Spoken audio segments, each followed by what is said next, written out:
A primeira Constituição brasileira foi escrita pelo imperador. Ela foi outorgada, ou seja, imposta. Essa Constituição não foi votada, eleita ou promulgada, e sim imposta pelo imperador, instaurando assim um período próximo ao absolutismo no primeiro reinado. A Constituição de Dom Pedro I é uma monarquia hereditária que respeita a Constituição. O catolicismo, a religião oficial do Estado, onde a Igreja participa da política pública e das decisões do Império. Igreja e Estado estão unidos. Porém, o imperador poderia fazer interferências na hierarquia católica, o padroado. Ele nomeava, transferia ou afastava bispos, padres, de acordo com seus interesses. E também o beneplácito, onde caberia ao imperador estabelecer quais doutrinas a Igreja Católica deveria seguir. O Papa enviava as ordens doutrinárias, e o imperador decidia se deveria ou não ser aplicado no Brasil. Pedro I estabelece os 4 poderes do governo. O executivo, composto pelo imperador, seus ministros e presidente de províncias, atuais governadores. O legislativo, que são senadores que tinham o cargo vitalício, e os deputados. E o poder judiciário, juízes que eram nomeados pelo imperador. E o poder moderador, que dava ao imperador o poder de interferir nos outros 3, ou seja, todos os poderes eram subordinados às ordens do imperador, uma forma de disfarçar o absolutismo. E a última etapa seria o voto censitário e indireto. Para votar, você teria que ter no mínimo 100 mil réis anuais de renda. Uma vez comprovada esta renda, você vota em uma pessoa. E esta pessoa é que vai escolher um deputado em seu nome. A eleição era indireta. Esse era o governo do liberalismo político, altamente controlada pelo imperador, que beirava o absolutismo, por causa do poder moderador criado por ele. Quando o imperador fecha a Assembleia Constituinte, escreve e impõe uma nova Constituição, demite o presidente da província de Pernambuco, Paz de Andrade. E a elite nordestina se sente traída com isso e passa a se rebelar.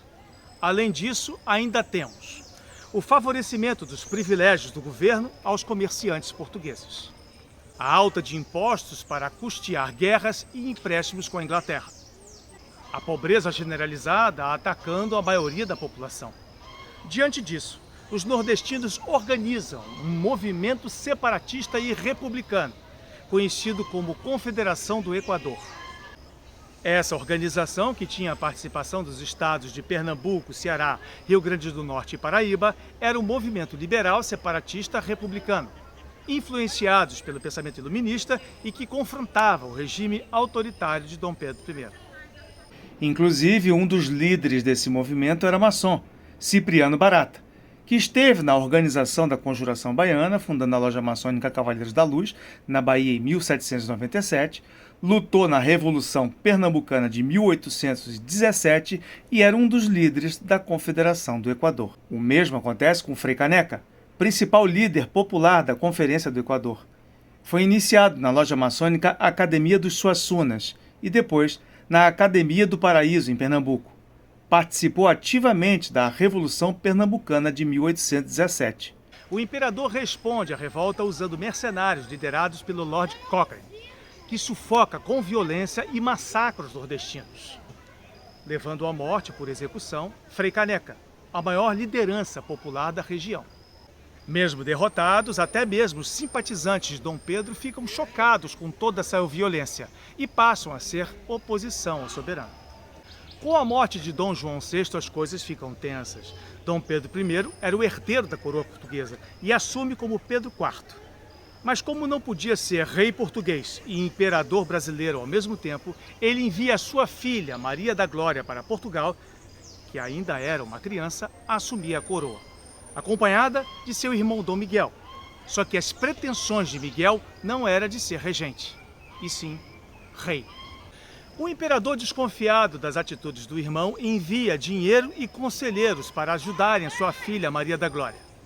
Essa atitude do imperador desagradou os brasileiros, pois aqui haviam seguidos aumentos de impostos, e enviar dinheiro brasileiro para Portugal não caiu nada bem. E aí começaram os grandes protestos. A imprensa teve um papel importante no primeiro reinado. E em várias localidades do Brasil haviam jornais, panfletos em circulação.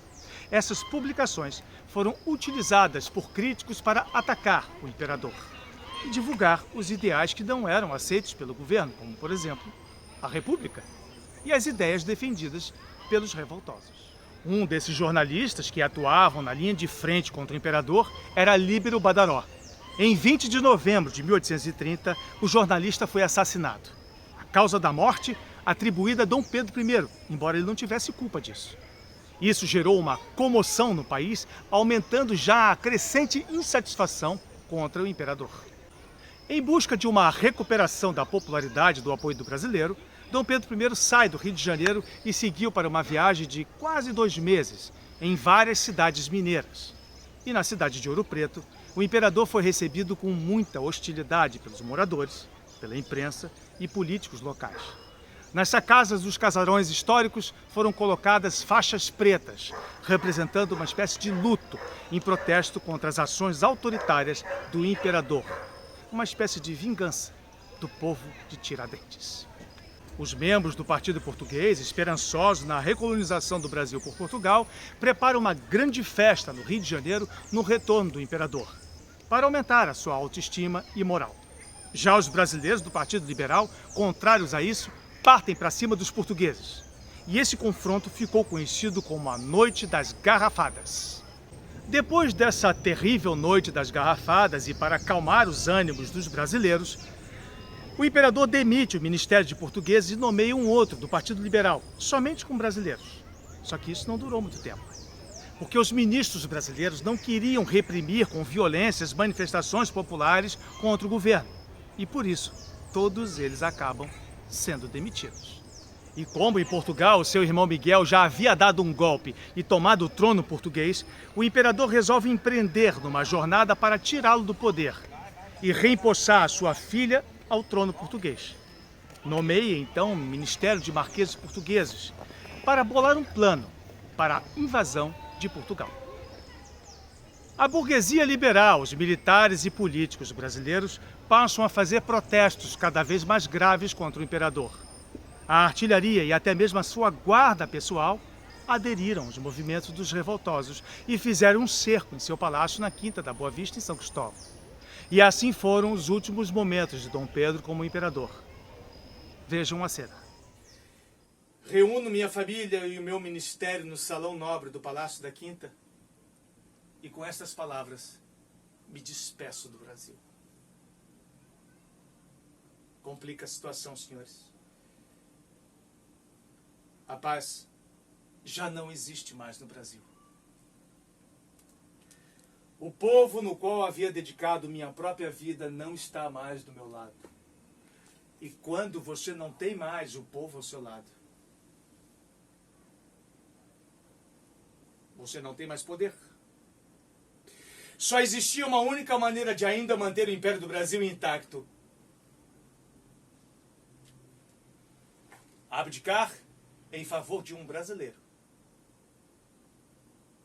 Meu filho, Pedro de Alcântara, que tinha apenas 5 anos de idade. O ex-imperador então parte para a França organizar uma invasão a Portugal para reempossar a sua filha Maria da Glória como rainha. E ele conseguiu.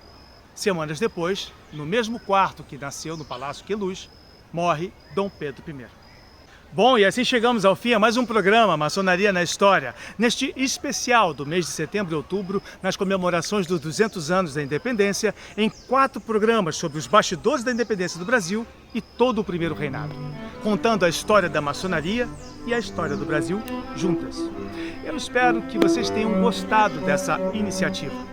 Compartilhem esse vídeo com os demais irmãos maçons, com os veneráveis, se inscrevam no canal e no final do vídeo anotem os contatos para que vocês possam levar para as suas cidades os espetáculos maçônicos que eu realizo no Brasil há mais de uma década em turnê nacional. Fraternal abraço. Despeço-me aqui desta loja maçônica,